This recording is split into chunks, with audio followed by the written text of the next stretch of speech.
Welcome to Uncomfortable, conversations about culture and Christianity. My name is Eric, and today I'm joined by Jess. Hello, world. And Alex. Hi. Hi, Alex. Welcome to the podcast, everyone. Thank you.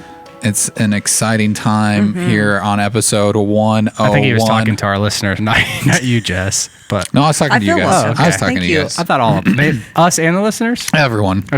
I was welcoming anyone who might be listening I felt right at this welcomed, moment. which is why I responded. Which includes Jess. Thank who you. was listening. Last week, like I mentioned, this is episode 101. Last week was episode 100. We asked our listeners, all of you that are listening right now, hopefully, what's a thing you could eat 100 of?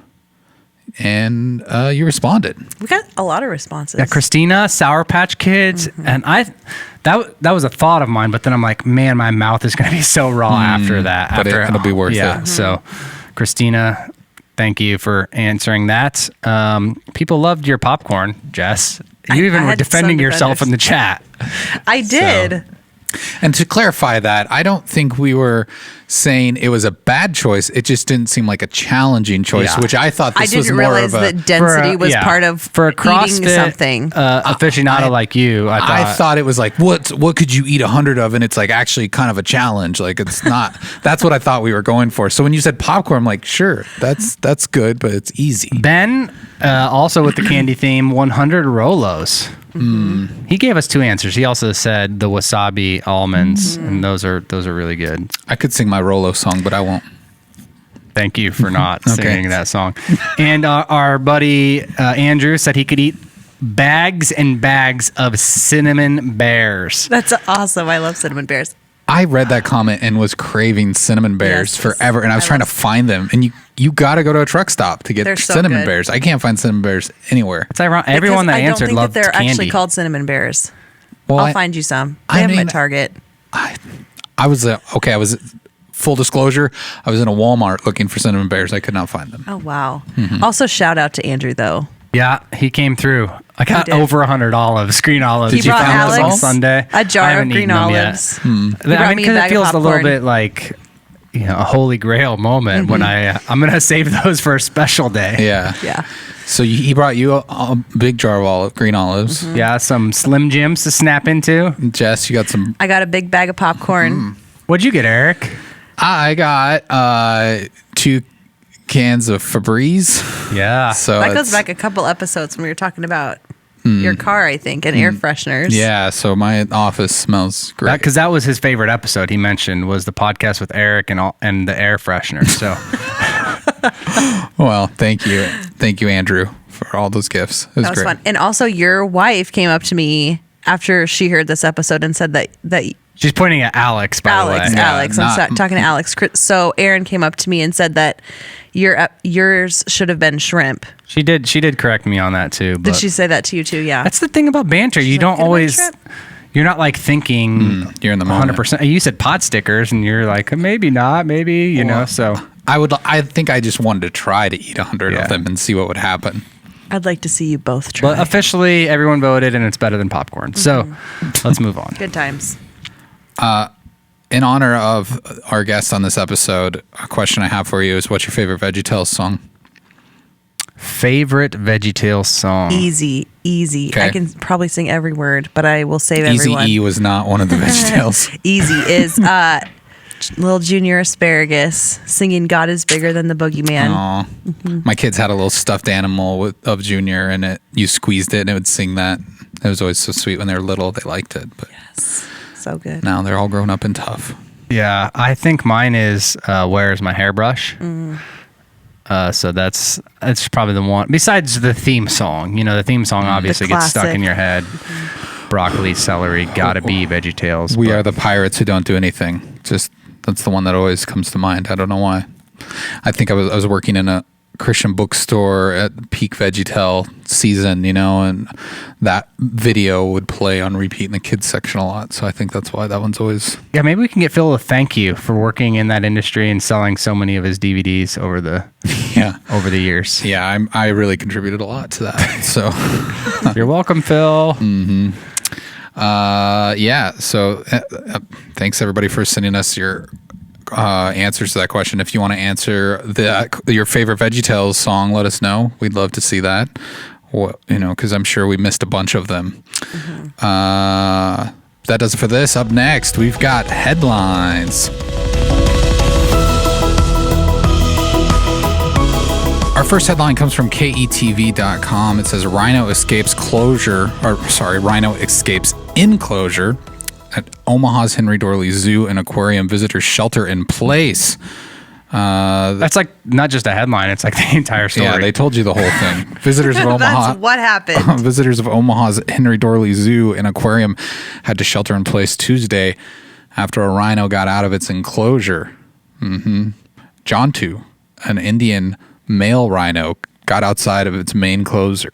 Why do I want to say closure all the time? I need closure. That's what I need. Closure to this story. The story is that, but everyone's okay, right? Everyone's fine. Everyone's fine. Yeah, so it survived. never actually got out into like a public accessible Where place. he was like running down the but got sidewalks. out enough that they which would be kind of freaky if you were like at the zoo and you're like a kid and you're like, the rhinos escaped, the rhinos escaped. Jumanji. Yeah, I was thinking the same thing.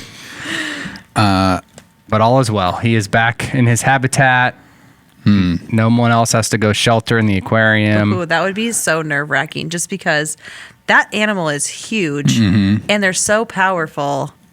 Yeah. I bet there was a moment of, okay, what's going to happen? Do we really have him?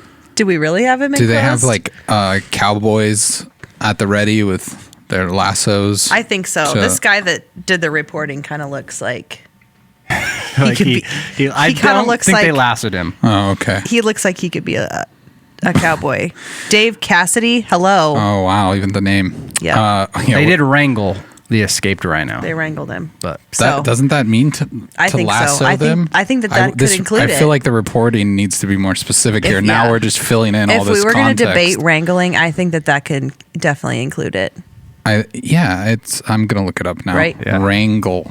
Yeah. Let's look at the definition. reminds me of the jeans I prefer to wear. Wrangler? Okay. Yes. You are a cowboy. I just typed in Wrangler and my browser just defaulted to the Wrangler jeans website. See? You know? That's not what I wanted though. I just wanted the definition. I when I was a kid, it's a fun story. I know we're going on a tangent, but whatever. I remember I was probably fourth, fifth grade, somewhere in there. I was at my parents, they had like a storage building or whatever. My dad, very good with the old lasso. He's, a cowboy from the olden days. And he told me that if I ran, he could lasso me. And I was a very smart aleck little kid and told him, no, he could not. Like, no, you can't. And so I ran, and he did, and it went around my ankles as I was running. It went over my entire body, onto my ankles, and I just face planted right in the parking lot. Cowboy. Hard lesson learned. So don't argue with a wrangler. And so you can kind of relate to That rhino. how that rhino felt. I felt that. Yeah, I was like, I thought I was free. I thought I was going to hang out with the other people at the zoo. And no. And then I got wrangled by Mr. Cassidy. I think probably some of our listeners, they think of actual wrangling, lassoing, and some are thinking of the Netflix show Ted Lasso. And so that's just someone's last think name. You're the only maybe the only one. I think most people know what a lasso is, though. Engagement in long, complicated dispute or argument is what wrangling is. No. So they debated the rhino on whether the COVID vaccine was effective or not, and then he went back in his cage because he was bored. All right, our next headline. That's what the definition is. You're not believing me, but that is what wrangling the definition is, unless there's more. Long, complicated. A person who handles or controls animals in North America, the definition is a roundup, herd, or taking charge of livestock. And so now you all know, beginning to end, and the rhino is safe. I'm really glad we covered that here. The next headline comes from 3 News Now. It says Nebraska football Huskers unveil alternate uniform for 9/11. Their 9/11 game versus Buffalo. That's cool. So we've got a rhino and now we've got a buffalo. What a show. Yeah, so this weekend obviously is tomorrow is the anniversary 20th. It's man, that makes me feel so old. Like, because I was a freshman in high school, but of 9/11, and so the Huskers every year they do an alternate uniform. A lot of schools do, but they're wearing like a white-ish colored camo to honor first responders on the game, and so they did a really cool actually video to kind of unveil that uniform with a lot of those first responders that were a part of the tunnel walk 20 years ago after that game. And so kind of a nostalgia thing for Husker fans, but also a cool way to honor, since it is falling on a Saturday this year, 9/11 and the things that are going on there. So, yeah. That's awesome. All right. That covers all of our headlines. A big news-filled week here. But everything worked out. I'm glad that the rhino is okay. And the uniforms look pretty good. It is interesting, like, sorry, but they were talking about, like, even this to some of the players, because they were like, what's it feel like to wear an alternate uniform? And, like, it made me feel really old when, like, the quarterback's like, I was, like, 2. Oh, wow. I mean, so even, like, for us, how we see that, them wearing those uniforms and having lived through this at a age where we could understand and cognitively know it was like what was a defining happening. moment Yeah. for so many people. But it's crazy to think that the college athletes right now, like, they're like, we read about it in history books, but don't even, and they feel the wake of it, but don't understand it. So we're getting old. When you get to a 20th anniversary, it seems like that's crazy to think about. Yeah, for sure.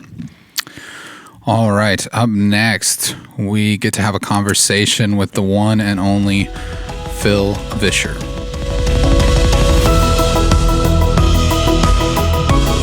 Phil Vischer, surprise! You're in a podcast. You scared me. I didn't mean to. Holy cow! Thank you for taking some time to talk to us while you were in the building. We just drug you down to the studio. I didn't really have a choice. Yeah. So you're welcome. Yeah, Thank you. You're welcome. You were kind of born into this, and so Into podcasting? podcasting, CCC, some history. Oh things yeah, like that, so. yeah. My great grandfather started the church, so so you're welcome. Thank you again. We've already thanked him twice in like the first. Do you have a special card or something that you can flash around here? No, to it's get... a tattoo. Oh, okay. I have an R.R. Brown tattoo with a barcode that wow. opens all the doors. Oh, I that's was neat. wondering how you were getting around yeah. here. Yeah. Walked right in. Yeah. Just kind of lurking around in the background. Yeah. And, Hey, what's in here? I don't know. Let me put my calf up to the door, and it'll open. I was going to ask where it is, but Yeah, now we know. it's a calf thing. Okay. That's good. It's convenient when you're wearing shorts. Well, you don't want it to be visible all the time, Yeah. because then people will know, who Get you jealous. are. Yeah. Because R.R. Brown has a huge international following, and so people say, For sure, still today. Wait, do you have the code? Yeah. So, would you say his history with radio impacted your podcasting at all, or not? There's no correlation. I don't know, because I was obviously aware that he did the radio, but I'd never heard any of his programs or anything, because they were, for the most part, kind of lost to time. Yeah. And I wasn't really planning on podcasting. My first thought was maybe I should try just being Stephen Colbert, and do like a little talk show. And so I actually built a little set, and we did a pilot of a talk show. And while we were doing that, I said, well, we'll have a couple of friends come in for interviews on the pilot for the talk show, which was going to have a live studio audience and everything. Oh, wow. And let me just point out, that's a hassle. Yeah, I believe it. That's a hassle. Especially when people are spreading particulates and Oh, viruses. yeah. That Well, too. this was 2012, Oh, okay. so we weren't there yet. Okay, good. And while we were doing that, I said, well, let's just do a podcast at the same time. And then the podcast was so much easier to produce than the TV talk show that we just said, we'll just podcast. So there wasn't really a point in there where I said, and R.R. Brown would be pleased. Oh, okay. I think he would be, Yeah. but I can't ask him because he's dead. Yeah. That is true. Well, that was a moment of silence. Yeah, just take a moment. For our Silence. founder. Take a moment. We appreciate it. Well, when we told a few people that you were coming on. Obviously, even my kids, they came up with a few questions about VeggieTales. Of course. And we're just going to get that out of the way, that we're not necessarily talking about VeggieTales today. If you want to, I guess, hear more about your story with that, you wrote a book. I did. Me, Myself, and Bob. So you can get that on Amazon and lots of different places. Places where fine books about vegetables are sold. Yes. There you go. I love the cover. It's like a cute picture of you and Bob. Yeah, me and Bob sitting on a park bench. Yeah. But I did have a question about Relevant Magazine did a article about you, and I just thought it was funny that your mom made the article. And part of it is when you were coming up with the characters that Jesus was never... She set the rules. My mother set the rules. She was like, yeah. Phil... Yeah, no she had- Jesus as a veggie. Yeah, she had rule number. Cool. She was teaching at Wheaton College, teaching children's ministry in the grad school. So she actually kind of knew what she was talking about. She has a doctorate in spiritual formation. So I'm like, okay, Mom, I'm going to do this thing with vegetables, and they're going to teach Bible stories. You know, is there anything I should be aware of, try to avoid? And she said, number one rule, you don't portray Jesus as a vegetable. I was like, okay, well, there go the Gospels. Number two, don't imply that vegetables can have redemptive relationships with Christ. And I thought, oh, this is getting Interesting. complicated. Yeah. She so- added a couple layers into Yeah, the and then she said number process. 3, and this was actually really beneficial. She said the most important thing is to, as often as you can, remind kids that how special they are and how God loves them. And so that became, the tagline for every show is, remember, Yes. kids, God made you special, and He loves you very much. Yes. Remember, God made you special, and He loves you very much. Yes. Goodbye. I remember that. Wow. growing Yeah. up. Yeah, Very I know. I special. learned how to do that. Nostalgia I right just- there. yeah. It just takes me back. Yeah, so that was my mother's influence, was setting the VeggieTales ground rules. Oh, I love that. So, like, around that question, Yes. looking back, if you did have Jesus as a vegetable, have you thought about which one he would have No, been? because it's like can't it's even- no, I we can't, can't even put it I in our can't even minds. consider it. Blasphemy, It's like, Jess. but if Alex you wanted could me to murder ask that. someone, who would you murder? Like, no, Come on, what kind of question was that? I'm not going to think about that. Alex snuck that in. He's like typing it in as we're going. So, yeah. anyways, Sure you we asked tried. Sure. But Yeah, good try. I love your mom. She sounds like she's Yeah. real sassy and Yeah, fun. well, she was just here. yeah, was. she Yeah, was. I she- saw her on stage. Did you give her a fist She was pound on or She anything? introduced. Jess? It was just She fun because you introduced me. gave the sermon, but it's just like your mom introduced My you mom on stage introduced this morning. me. You're just like, I think it was like there's my son. baby dedication. Yes. Here's all my kids. So it's fun to have you today. Thank you. So you. one of the things you're doing now, you're kind of out of the vegetable season of life right Yes. now and doing a podcast. Man cannot live by vegetables alone. I have heard that. Tell that to a vegan. Yes. Or a I vegetarian. would if they could stand up long enough to listen. Oh, wow. Oh, To all our vegan listeners, need a little more protein there, Yeah. fella.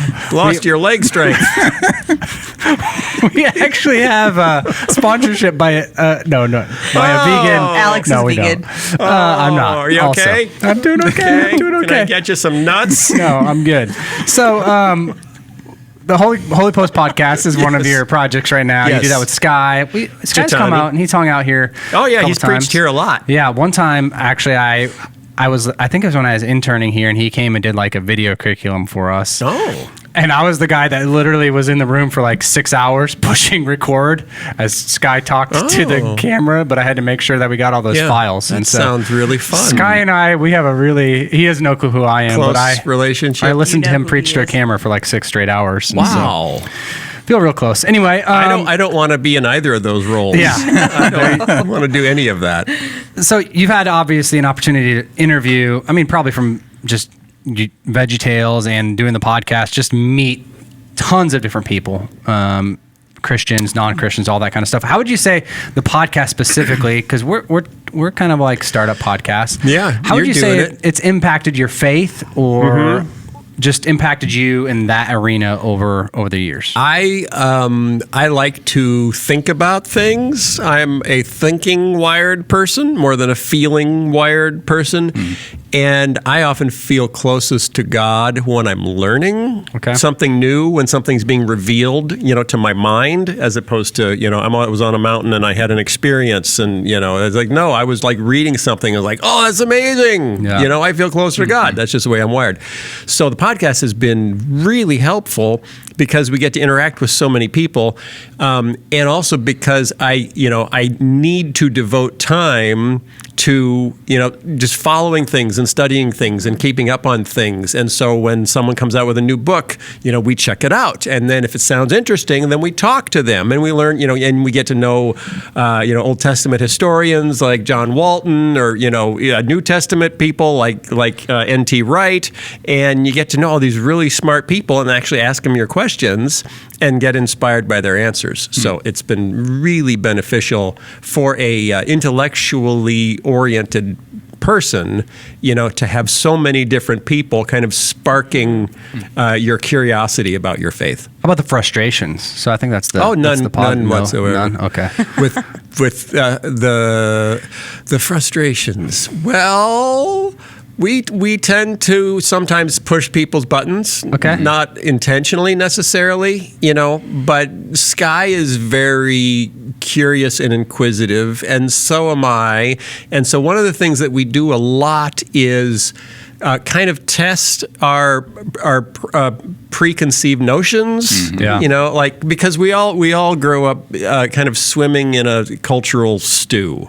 We all adopt all of these core beliefs and presumptions and without realizing it, and so it's just fun. I find it fun. Some people find it very dissettling to say, you've always thought that the Bible says that about that. Does it really say that? Have you actually, let's look, and then is there another way to read this? Is this part of how the church has always thought? Or is this something that came in your particular stream in your particular day? And now you're just being carried along in it. And I enjoy that. Like when someone pointed out to me, nowhere in the Bible does it say angels have wings. There's nowhere in the Bible does it say angels have wings. And yet every angel, think of an angel. They're like, I'm fluttering. I'm fluttering with my big, white, feathery wings. Yes. It's like, okay, that's Renaissance art. That's not biblical. Cherubim and seraphim have wings, but those are animal composites. Those aren't angels. So then some people like, I don't like that. You're telling me that I was wrong. Yeah, it starts to change our image. Yeah, but for me, it's like, that's really interesting. What else can I learn? Yeah. So I want to dive into it more. Like, what else do I just think a certain way because of where I was born and when I was born and the church I grew up in? And then can I dive back down to, unpeel, repeal, and, so I have a better understanding of what's biblical and what is cultural that I'm confusing with biblical, and how does it affect my decision making? And I find that fascinating. It always makes people uncomfortable, and when people get uncomfortable, sometimes they lash out, and sometimes they get a little nasty on social media. So that's that's the frustrating part. Is like, I'm going to post this, and then do I just ignore it and not look at Twitter for 72 hours, or do I actually try to engage? How many of those? I mean, when you get a notification on Twitter, how many do you actually do you actually read all of them? If I'm tagged on something on Twitter, I think I read everything. Okay, that's how I'm going to start talking to you from now on. Well, I'll notice that it's you. Yeah, you will. Ignore that block user. I don't have one of those blue dots, but check mark. I think is what you're looking for. Save up for it. Yeah, I am. You have to save up for it with impact. Now that I heard that about angels, I'm totally deconstructed at this point. And to help me reconstruct my faith I a don't little think bit, I'm a Christian anymore. Like, wow. One of the fun if things. Your faith was built on angels' wings. Then we really do have some work to do. That and my birthday being on Christmas. Those are like the bedrocks. Wings. Angels' wings and having a Christmas birthday. Yeah, you have the same birthday as Jesus. Yeah, and actually biblical too. Yeah. But we don't want to get into all that. We want to get into the news of the butt. Okay, and so that's kind of a fun thing you got. News of the butt. Of the butt. News. I don't know what you're talking about. Why do you want to talk about butts? It's a fun thing that you guys do on your podcast every so often. No. And I'm curious. Are you sure you're listening to our podcast? Well, maybe not. I've heard something of it. A rumor. It has its own theme song. It has there's a News of the Butt theme song. And a lot of songs come from it. But yeah. What's the most fascinating one of those? Or do you remember? Oh, there's so many. Oh, Alex, Yes. Can I call you Alex? You can call me Alex. There's so many. Well, the first one, because people say, when did you start doing that and why? You know, because that's disturbing. The first one, I just did an animal story. And it's an animal story I picked up that turtles, when they're hibernating underwater, they breathe through their butts. Yeah. That's how they stay hibernating underwater. When they need oxygen, they absorb it through the skin around their butts. And like, that's...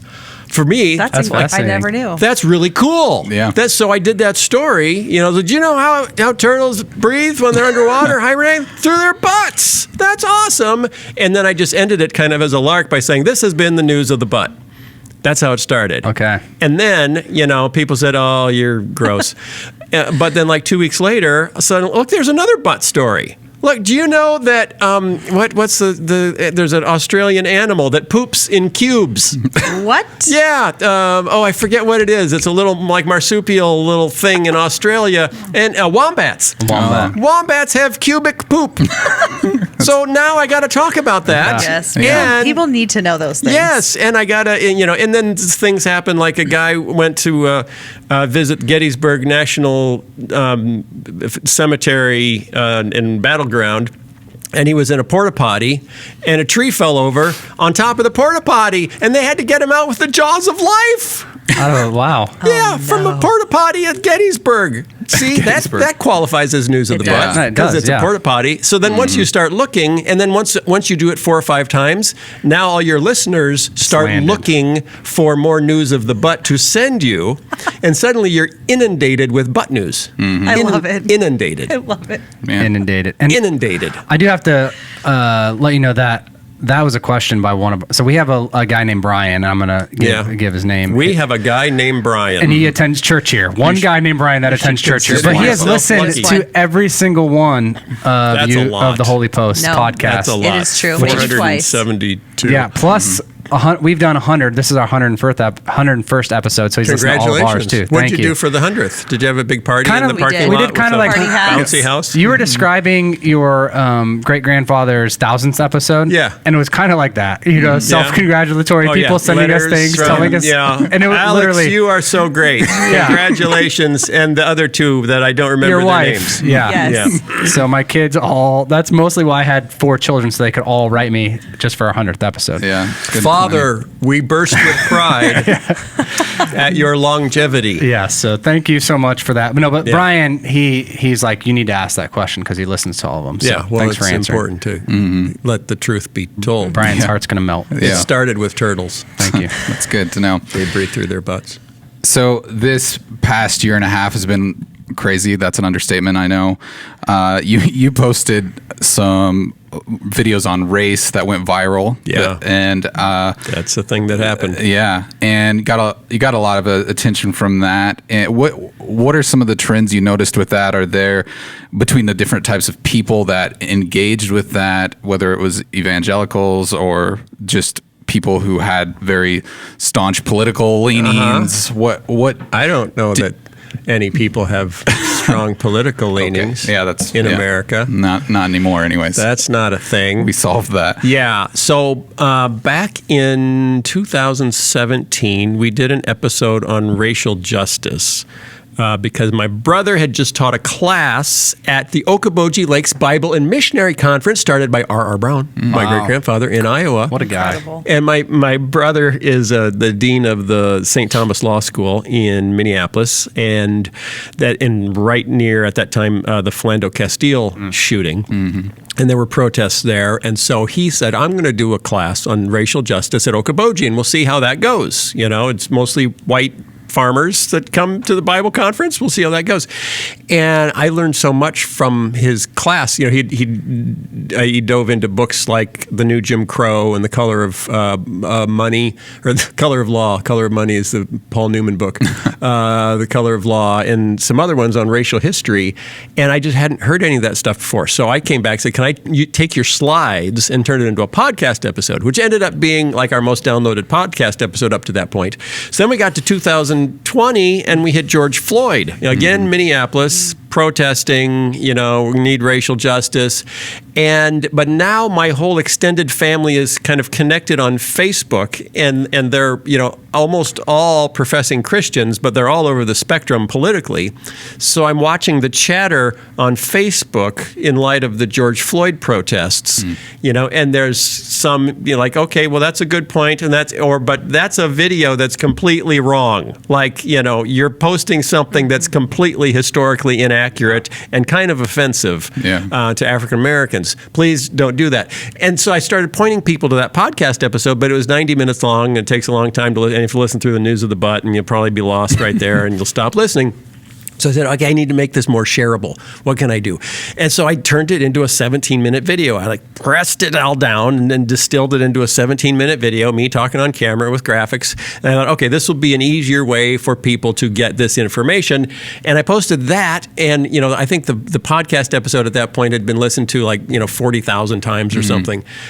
Within 48 hours, the video, was watched 500,000 times. Crazy. And then it was at 1 million by the end of the week. And then Viola Davis reposted it on her Instagram page, and it was watched 500,000 times on Viola Davis's Instagram page. So it's been watched about 7 million times now. Wow. Which led to a second video to go into more details, because people come back and say, but isn't the real problem that welfare ruined the inner city, or isn't the real problem that fatherlessness, isn't that the real problem? You didn't mention that. So I did well, that's a good question. I don't really have clear answers. Let me do a bunch of research over the weekend, and I'll make another video. And did a second video diving in even further. What was interesting was, because this was July of 2020. Yeah. And it hadn't really been politicized yet. It was mostly everyone was saying, this is a tragedy. We need to do something to make things better. And, and a few people said online, oh, hey, after watching my video, hey, Bob the Tomato is woke.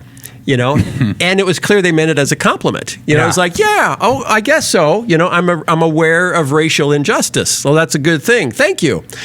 And then within about a month, people started saying, hey, Bob the Tomato is woke. And suddenly I realized that it wasn't a compliment anymore. Like that something had changed just in the tone and the delivery. And suddenly, and then people started saying, wait, is this CRT? I'm like, what CRT? I don't even know what CRT is. What do you mean, is this CRT? I'm just explaining the history of racial injustice. No, I think you're promoting CRT. And then I had to look that up. So it was amazing to see over 90 days, from a pretty even, everyone saying that was a really helpful video, to people starting to take sides.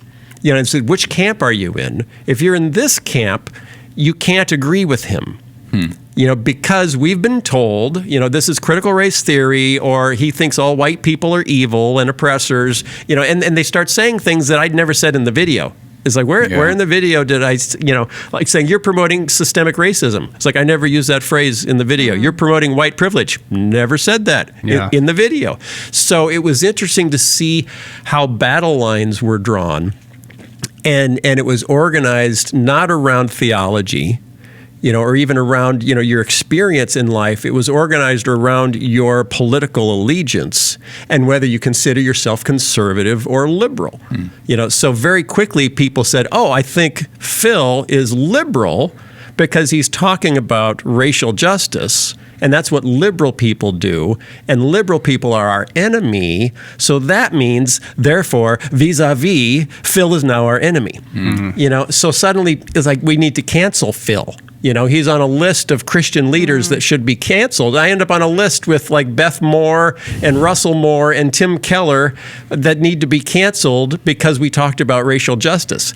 Wow. That was fascinating to, just from a sociological perspective, to watch that happen on social media. Oh, I bet. To now, if I post anything about a racial issue, I know how quickly, like Civil War reenactors are going to just come out of the, we're the gray coats, we're the blue coats, here we are, let's get ready to rumble. And it's like, why can't we just have a conversation? Do we have to rumble? Is this always a rumble? But we've become obsessed with, I'm on this team and you're on that team.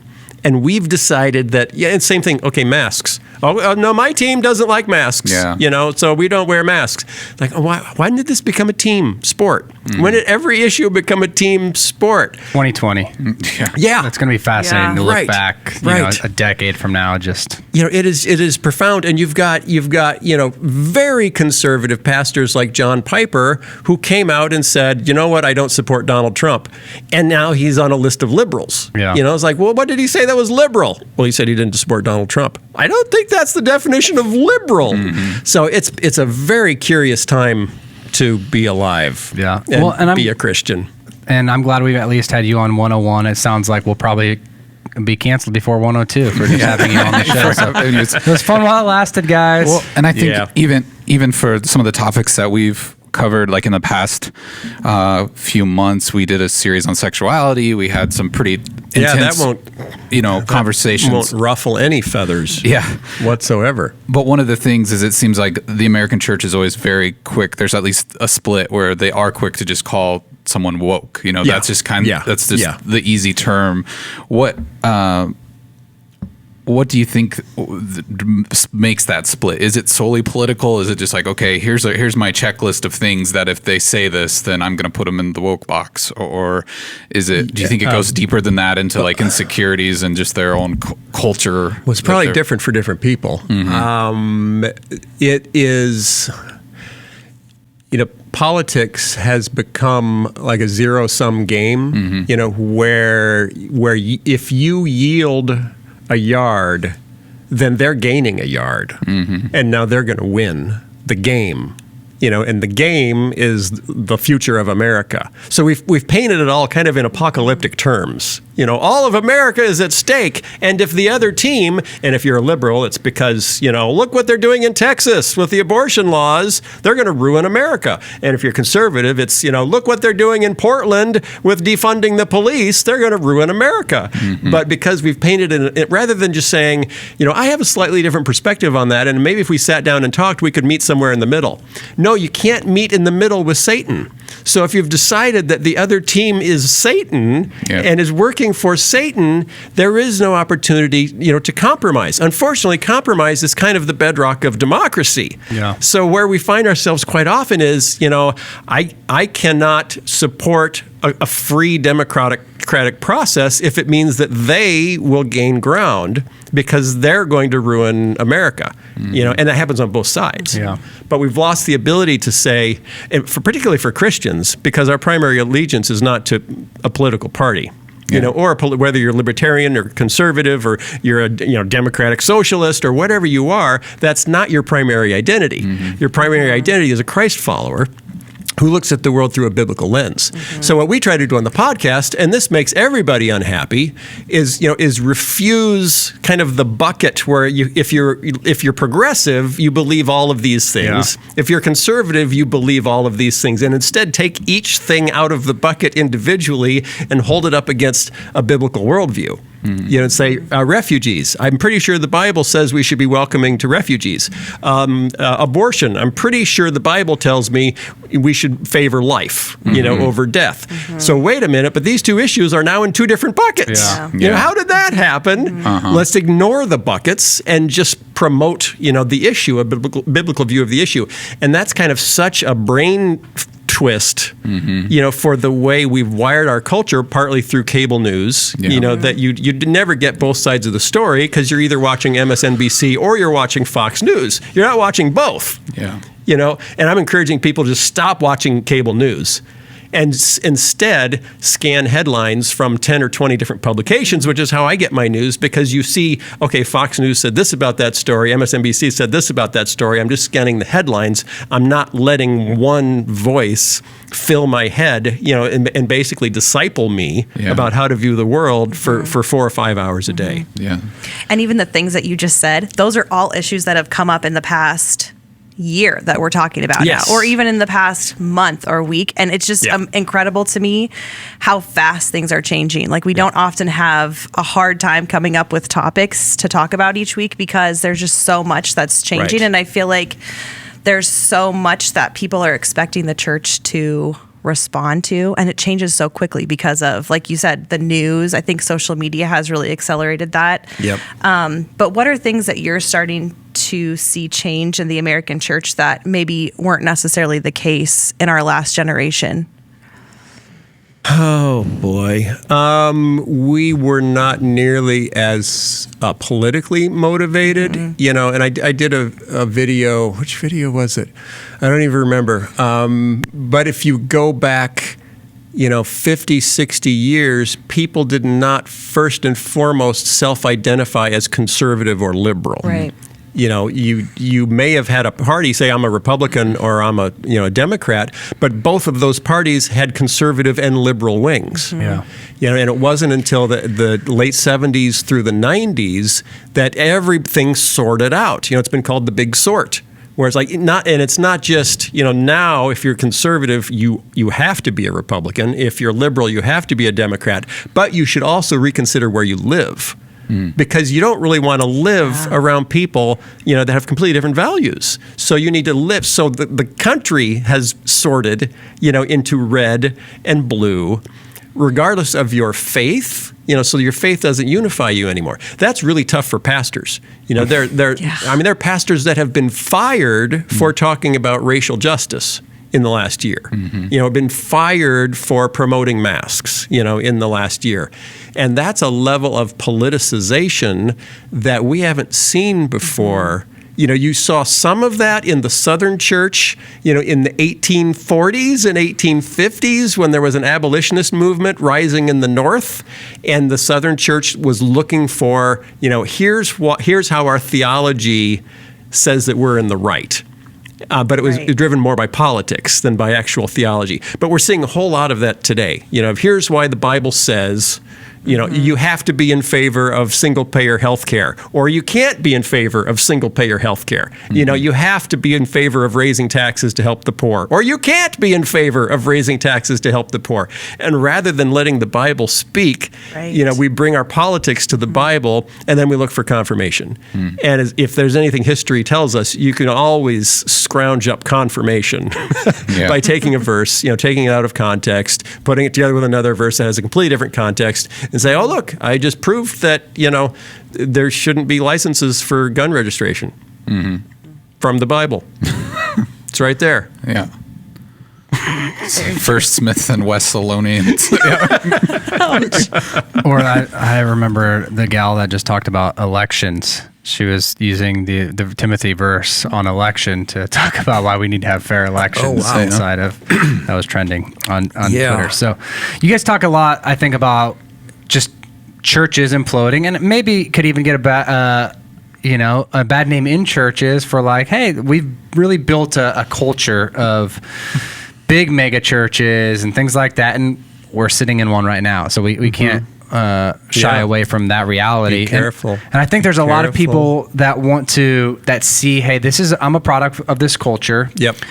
It's imploding. We feel it imploding within. You guys talk about that, but what's the way forward as Western civilization, as we know it, seems to be falling, as we're in a whole new shift digitally, communication-wise, just in this mess?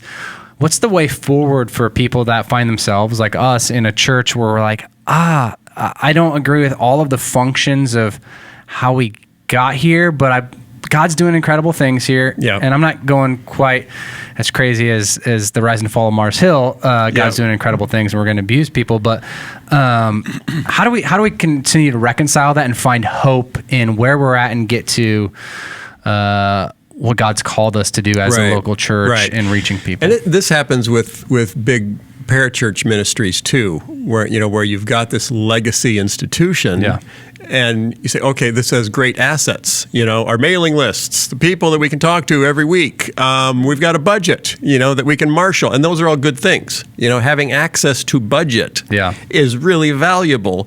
So then the question is, can you? How do you renew it? Yeah. Because some people just say, I'll blow it up. Yeah. Just blow it all up. Blow everything up. It's all terrible. It's like, no, nothing is all terrible. Nothing is all terrible. And assets that you can build from are great. Yeah. It will be costly. to do significant redirection or reconstruction, because changes in directions always lose some people. Yeah. It's like, I liked it exactly the way it was. Exactly the way it was God's ordained way for it to be. It's like, well, no, it's never was, it's never right. Yeah. It's always, because we're broken people. So when we build things, they're a little bit broke. Yeah. That's just how it works. So the question is, can we always be, my friend Mike Erie, who's been on the show a number of times, thinks, everyone's talking about deconstruction. And like, all these people are deconstructing themselves right out of their faith. They're losing their faith. And he just said, I think there's a better word for healthy deconstruction. It's discipleship. Yeah. It's because Jesus, that's what he was doing when he's walking around with his disciples. He's deconstructing what they believed about the Old Testament, how they interpreted their own religion, and then reconstructing it, in the shape of himself. Yeah. And we need to do that to our institutions. So if you're at a mega church or a tiny church, it doesn't matter. Yeah. Some things of it are healthy and other things are not. Some things are clearly biblical and others are inherited from your culture. Just the first step is just name them. Yeah. Name them. Yeah, this is literally cultural, that no one in the church did this 60 years ago. It developed in the 80s because out of Willow Creek or Saddleback or whatever, and we just started doing it. Should we keep doing it? We don't have to keep doing it. You don't have to throw away everything, though. You can modify the car while you're still driving. Yeah. You don't have to torch the car and then wander around in the street on foot. Saying, wow, we could move a lot faster when we had a car. So what gives you hope that we can do this? I mean, who are the people you talk to? Because we're talking about it. That's why. Okay. Because we're talking about it. If we're not talking, it's like, the Me Too movement or the abuse scandals in the church. You're not going to solve it if you won't even talk about it. Yeah. Whether it's Ravi Zacharias or Bill Hybels or whoever, there's some people that say, oh, but you're making the church look bad. You're making the church. No, we're not. Yeah. Yeah. People notice that the church looks bad. The church did it to themselves. It looks bad. But you know what it looks like? It looks like broken people building a broken institution, and for the most part, doing the best they could at the time. Yeah. So let's be honest with that. Say, hey, we've built a broken institution, but we have an opportunity to improve it. We don't need to torch it. We don't need to, a Molotov cocktail everything and then start from nothing. Let's see if we can, shift this in a different direction. As a preacher, I love, things that I can memorize, pithy phrases. And so today you were talking and you were giving 3 different kind of ways that your great-grandfather, things that he believed then that I think are still true about the church now. And one of the things you said was, God works in new ways and new days. Right. What are some of the new ways that you're seeing him work in for a new day that we're in? Like how, and it kind of goes back to that same last question, but what are some new ways, fresh ways that you think that we can continue to press the gospel forward in this new day? Yeah, honestly, podcasting is a huge one. Because when we first started our podcast, we think we're doing something valuable here, and I wonder if Christian radio would be interested in this, because I don't know how far podcasts are ever going to go. How many people are going to listen to podcasts? And I remember pitching the show to a friend of mine from the VeggieTales days who produced Christian radio shows. Say, what do you think? Just listen to this. Let me know what you think. And he came back to me and said, that's terrible. It's like, you don't have a format. It's not organized. It's not edited. You're just talking. It's rambling. It's too long. I've never heard any of this. Yeah. And it's like, well, that's a little discouraging.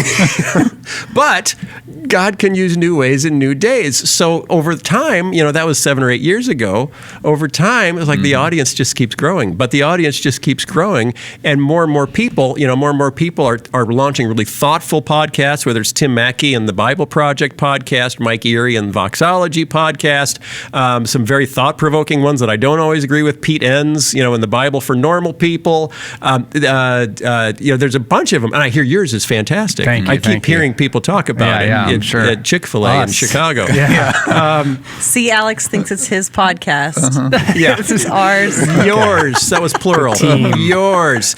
So that's one way where it's very clearly we're finding a new way, to connect people to good teaching without the gatekeepers of, but Salem Radio or Caleb, just doesn't find a place for this right now. Another thing is the number of churches that are being very proactively multi-ethnic, where it's becoming, we've had... what's his name? Oh, I forgot his name. I'll think of it later on. But African-American pastor who has a huge multi-ethnic church in Derwin Gray has a huge multi-ethnic church, I think in the southeast, and very intentionally multi-ethnic. And they're doing new things in new ways, And our church, Sky and my church, we talk about podcast a lot. It was an older, aging white congregation, and we didn't have a pastor, and we had a building that we couldn't afford anymore because we were shrinking. And we ended up merging with a younger, growing, second-gen immigrant Asian congregation who had a pastor and no building.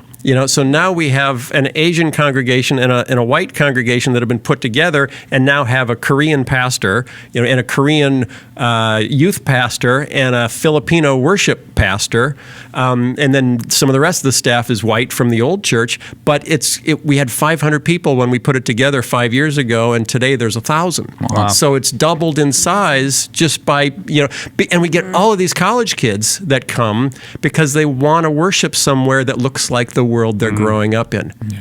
Kids are no longer under the illusion that America is white. Like that's so sailed.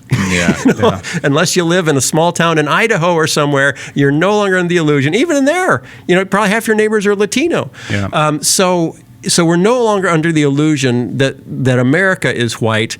So we get a little confused when the church is white. And that's something that I see happening that is really reaching another generation. It's like if you can make this work in the church, because now we're attracting more African-American families, we're attracting mixed-race families, and we're trying to make it work. How do we make the elder board diverse when most of the older men, which our denomination is, men need to be elders, are white from the old church. So how do we, nurture younger leaders from the other aspects of our congregation to make a more diverse elder board? And why is it even important? Why is it? Because, truth is truth. Why, and how do we teach people to value that? To value that we only have older white voices on this committee. Are we sure we can see the picture accurately with only those voices? And that's where it can get a little gnarly because somebody's going to stand up and say, wait a minute, I'm qualified to be on that board. You knocked me off because I'm white. This is woke. But it's okay because we're doing something new and God is showing up in it, and it is attracting the next generation. Even if my generation sometimes says, this is an awful lot of change. I've never been at a potluck with kimchi, but now we have potlucks with kimchi and it's kind of yummy. It's a much more delicious potluck at that point. Much more delicious. It's like we got to read Philippians 2. It's almost Spicier. like Jesus talked about like giving up himself and taking a humble posture. But that's so much more difficult. I mean, it sounds cute, but when you're it's your seat at the table, or it's your ability to do that. And we do have to recognize if you're from the majority culture, you do have to recognize, I'm from the majority culture, that we have generally called the shots for a very long time, and we're used to it.